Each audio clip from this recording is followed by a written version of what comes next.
This is Green, the Story of Plant Life on Our Planet by Nicola Davies, illustrated by Emily Sutton. This tree doesn't look like it's doing very much. It doesn't move or even make a sound unless the wind blows. It just stands there in the sunlight, big and green.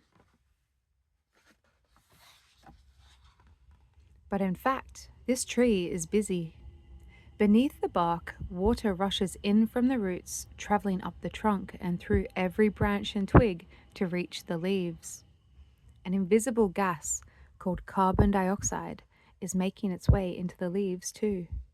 It is part of the air that swooshes in through tiny holes, too tiny to see, all over each leaf.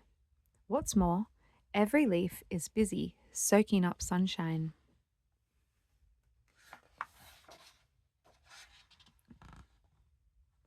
Leaves may look as thin as paper, but under a microscope, you can see that they are made of layers of tiny, tiny parts called cells. Each cell is packed tight with parcels of the greenest green. These green parcels are the busiest part of the tree. Their green isn't just a color. This green catches the energy in sunlight and uses it to turn carbon dioxide and water into sugar and another gas called oxygen. The tree uses the sugar as food to make more leaves and roots and branches and breathes the oxygen out through the holes in its leaves.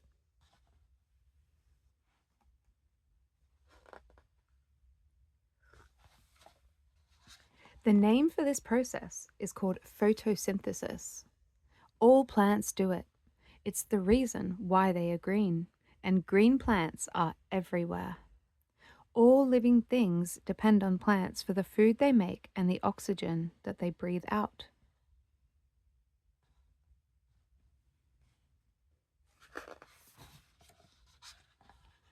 Living things breathe in oxygen and use it to get energy from their food, which is called respiration.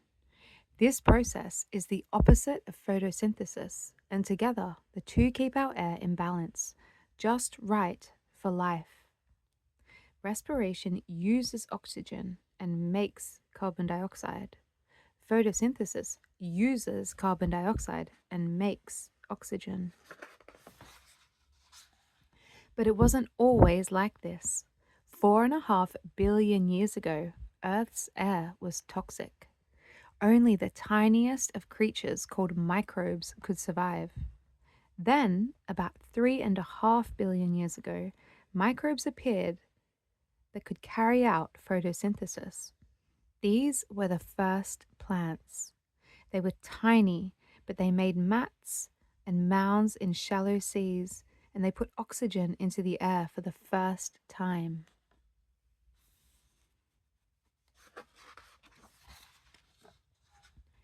This oxygen made more life possible.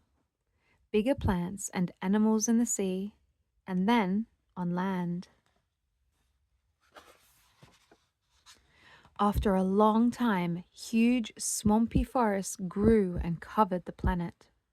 When trees and plants in the forest died, they sank into muddy swamps, trapping the carbon dioxide that was stored inside their leaves, roots, and branches underground. For 60 million years, those forests flourished. Whenever plants died, they fell into the swamp, were buried in mud, and crushed under rocks. Long after the ancient swamp forests had died out and vanished, their remains lay under the earth. Over many millions of years, those remains turned into coal, oil, and gas, which we know today as fossil fuels. Locked inside these fossil fuels was a huge store of carbon dioxide, as well as energy from sunlight. Human beings used this energy to create our modern world, burning coal, oil, and gas to heat houses and power factories and to fuel cars and planes.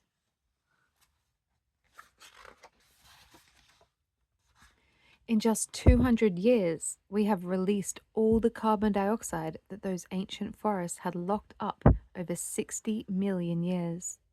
Carbon dioxide is like a blanket around the earth that prevents the heat escaping.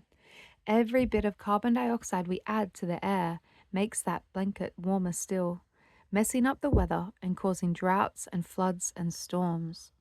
It's why our planet is getting hotter and why the climate is changing. But plants can help by making shade to keep the hot ground cool and breathing water into the air to create rain. Most of all, plants help to restore the balance of the air. They trap energy from sunlight with their greenness and lock up carbon dioxide in their leaves and roots and branches. Plants don't do all this alone. They work together with other living things, such as animals, which pollinate their flowers and spread their seeds, and fungi, which wrap around their roots and help them to reach for goodness in the soil. Plants also work with each other. All around the world, there are communities of plants, great green nations. Forests of many kinds grow wherever there is enough rain for trees to flourish.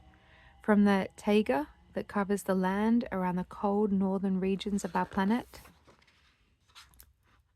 to the tropical forests that once made a green belt around the Earth's equator. All of these forests take carbon dioxide from the air and lock it up in their trunks and branches. Where it's too dry for trees to grow, there are grasslands and prairies with deep, rich soils that can also store carbon dioxide.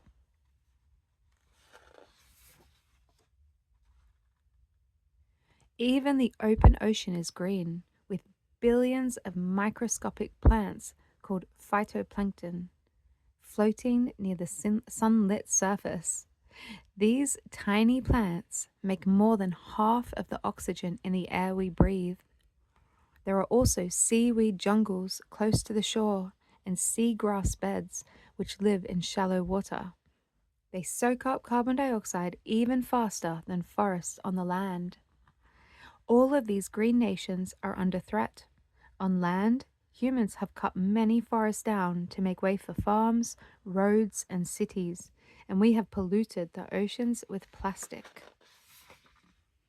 This means they need our help and protection. They need us to remember that green is the most important color in the world. And that is the end of Green, the story of plant life on our planet.